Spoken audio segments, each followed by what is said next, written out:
নগরে কোলাহলার কংক্রিটের ভিড়ে মানুষ খুঁজে ফেরে এক চিলতে শান্তি। সেই চাওয়াকেই বাস্তবে রূপ দিচ্ছে বসুন্ধরা। রাজধানীর আবাসিক এলাকার এন ব্লকে অবস্থিত বসুন্ধরা কমিউনিটি পার্ক শুধু একটি পার্ক নয়, প্রকৃতি ও সামাজিক বন্ধনের অপূর্ব এক মিলন মেলা। পার্কটির উদ্বোধন হয় 16 অক্টোবর বিকেলে। প্রতিদিন সকাল 6টা থেকে রাত 10টা পর্যন্ত বসুন্ধরা আবাসিক এলাকার সকল বাসিন্দার জন্য পার্কটি বিনামূল্যে উন্মুক্ত থাকবে।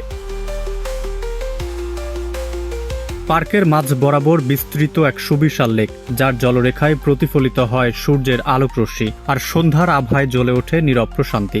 লেককে ঘিরে তৈরি করা হয়েছে মনোমুগ্ধকর জগিং ট্র্যাক ও সাইকেলিং লেক। ছোটদের জন্য রয়েছে নিরাপদ ও আনন্দময় প্লে জোন, আর স্বাস্থ্য সচেতনদের জন্য স্থাপন করা হয়েছে আধুনিক ফিটনেস সরঞ্জাম। পার্কে ঘুরতে আসা বসুন্ধরা আবাসিক এলাকার একাধিক বাসিন্দা জানিয়েছেন, নতুন এই পার্ক হবে স্বস্তির এক নতুন অধ্যায়। আমাদের এখানে পার্কটা করাতে আমরা খুব খুশি হয়েছি। আমাদের অনেকদিন ইচ্ছে ছিল একটা পার্ক হবে। এখন প্রায় আমরা বিকালে বাচ্চাদের নিয়ে আসতে পারবো। এটা হওয়াতে আসলে আমাদের খুব ভালো লাগছে। যে বসুন্ধরা একটা জিনিসই নেই, সেটা হচ্ছে পার্ক, এবং অবশেষে সেটা হয়েছে এবং আমরা সবাই অনেক হ্যাপি, স্পেশালি আমাদের বাচ্চাদের জন্য যে তারা একটা সুন্দর জায়গা পেয়েছে। সব মিলিয়ে প্রকৃতি ও আধুনিকতার সমন্বয়ে গড়ে উঠেছে প্রশান্তিময়, স্বাস্থ্যসম্মত এবং সামাজিকভাবে সংযুক্ত এক সবুজ পরিসর। আমরা তো আমাদের পরস্পরের প্রতিবেশী, আমরা এখানেই থাকতে চাই এবং আমাদের যে সুস্থ বিনোদন চর্চার জন্য এই পার্কটি অত্যন্ত কার্যকরী ভূমিকা পালন করবে।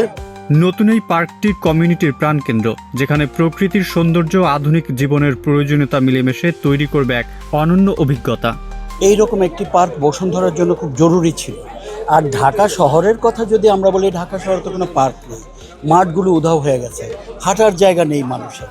তো সেই তুলনায় বসুন্ধরা আবাসিক এলাকা হিসেবে আমার কাছে মনে হয় যে বসুন্ধরার মতো এত পরিকল্পিত, সুপরিকল্পিত এবং যারা বসবাস করবেন তাদের জন্য আরামে বসবাস করবার জন্য, জীবনযাপনের জন্য এর চেয়ে ভালো জায়গা আর হতে পারে না। বাচ্চাদের অনেকে বলে যে বাচ্চাদের বা বয়স্কদের যাতায়াতের বা চলাফেরার জায়গা কম আছে, তো তাদের জন্য বেসিক্যালি আমাদের এটা বেশি উপকৃত হবে। এটা আমাদের বসুন্ধরার সকল আবাসিক যারা বসবাস করেন, যারা বসুন্ধরা প্লট কিনেছেন, বসুন্ধরা অ্যাপার্টমেন্ট কিনেছেন এবং অ্যাজ ওয়েল এজ যারা বসুন্ধরা ভাড়া থাকেন, সবার জন্য উন্মুক্ত হবে। তবে একটি বিষয় আছে, তাদেরকে অবশ্যই বসুন্ধরা ওয়েলফেয়ার সোসাইটির সদস্য হতে হবে।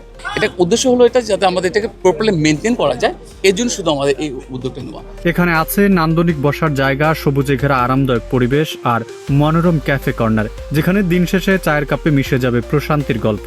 এই সবকিছু মিলিয়ে নগরের জীবনে এক নতুন মাত্রা যোগ করবে বসুন্ধরা কমিউনিটি পার্ক।